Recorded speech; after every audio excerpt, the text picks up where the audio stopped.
ಸಾಂಬಾರ್ ಮಾಡಬೇಕಂದ್ರೆ ಈ ಥರ ಹೆಚ್ಚಬೇಕು. ಈ ಥರ ಹೆಚ್ಚಿ ಎಳ್ಳಿನ ಸಣ್ಣದು ಹೆಚ್ಚಬೇಕು ಈ ಥರ. ಫಾರ್ ಹಳ್ಸಿನ ಬಡ್ಕು ಬಾತ್ ಮೊದಲು we have to half boil the jack fruit, raw jack fruit. ಈಗ ಮಸಾಲೆಗೆ green chillies, rock salt, onion, tomato. So ಇದನ್ನ ಹಾಫ್ ಬಾಯ್ಲ್ ಮಾಡೋಕ್ಕೆ 25 ನಿಮಿಷ ಈ ಥರ ಹೈ ಫ್ಲೇಮಲ್ಲಿ ಕುದಿಸ್ಬೇಕು. ಬೆಳ್ಳುಳ್ಳಿ ಜಾಸ್ತಿ ಹಾಕಬೇಕು. ನೋಡಿ ಇಲ್ಲಿ ಲವಂಗ, ಚಕ್ಕೆ ಒಂದು ಸ್ವಲ್ಪ ಹಾಕಿದ್ದೀವಿ, ಶುಂಠಿ ಹಾಕಿದ್ದೀವಿ, ಕೊತ್ತಂಬರಿ ಹಾಕಿದ್ದೀವಿ. ಇದು ಗ್ರೈಂಡ್ ಮಾಡಬೇಕು. ಚೂರು ನೀರು ಹಾಕ್ಬಿಟ್ಟು ಬರೀ ಒಗ್ಗರಣೆಗೆ ಪುದೀನ ಹಾಕಬೇಕು, ಈಗ ಹಾಕಂಗಿಲ್ಲ. ಈಗ ಇದು ಹಳಸಿನಕಾಯಿ ಬಡ್ಕು ಬಾತ್ಗೆ ಇದು ಎಣ್ಣೆ ಹಾಕೋದು. ಈರುಳ್ಳಿ ಹಾಕಿ, ಈಗಲೇ ಹಾಕದ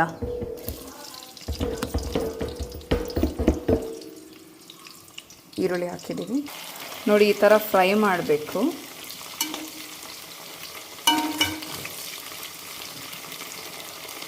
ನೋಡಿ ಇದು ನಾವು ಊರಲ್ಲೇ ಮಾಡಿದ್ದು, ಅಚ್ಕಾರದ ಪುಡಿ ಮನೆಯಲ್ಲೇ ಮಾಡಿದ್ದು. ಹೆಂಗ್ ಚೆನ್ನಾಗಿದೆ ಕಲರ್ ನೋಡಿ.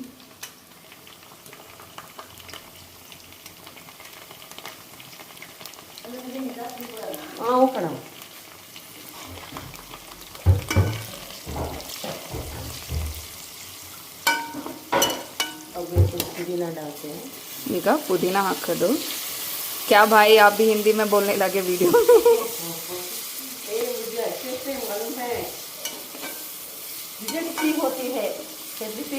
ಜಿಜಕ್ ಏನೆಲ್ಲ ಚೂರು ಪ್ರಾಕ್ಟೀಸಲ್ಲಿ ಬರುತ್ತೆ. ಇದು ಪುದೀನ ಹಾಕಿದ್ದೀವಿ ನೋಡಿ.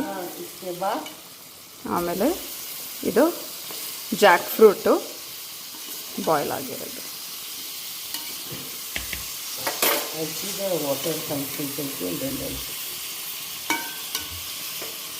Paste hockey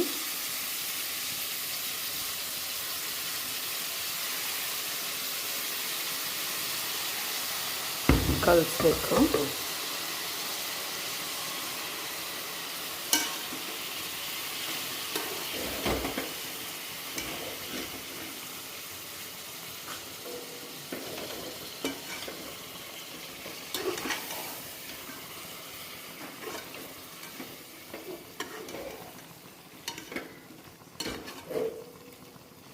Not praising myself, and I did cook also for 100 members. They were saying, see, even we cook, but we don't know how to cook for so many people. We just cook for 5 to 6 people, at most 7-8 people. ನೋಡಿ ಈ ಥರ ನೀರು ಹಾಕಬೇಕು. ಎಷ್ಟು ನೀರು ಹಾಕೋದು? ಎಷ್ಟು ಲೋಟ ಅಕ್ಕಿಗೆ? 1 ಲೋಟ ಅಕ್ಕಿಗೆ 2 ಲೋಟ ನೀರು. 1 ಲೋಟ ಅಕ್ಕಿಗೆ 2 ಲೋಟ ನೀರು. I don't measure. ಕಾಯಿ ಹಾಲು ಹಾಕಬೇಕು.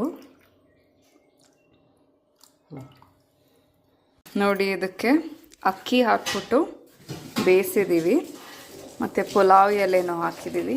ಇದು 2 ವಿಸಿಲ್ ಕೂಗ್ಸಿದ್ದೀವಿ, ಮತ್ತು ರೆಡಿ ಇದೆ. ಇದು ನಮ್ಮ ಅಪ್ಪಣ್ಣ ಆಂಟಿ ಮಾಡಿದ್ದು. ಆ ಥರ ಏನು ಬೇಡ ಅಂದರೆ, I don't want you to miss it.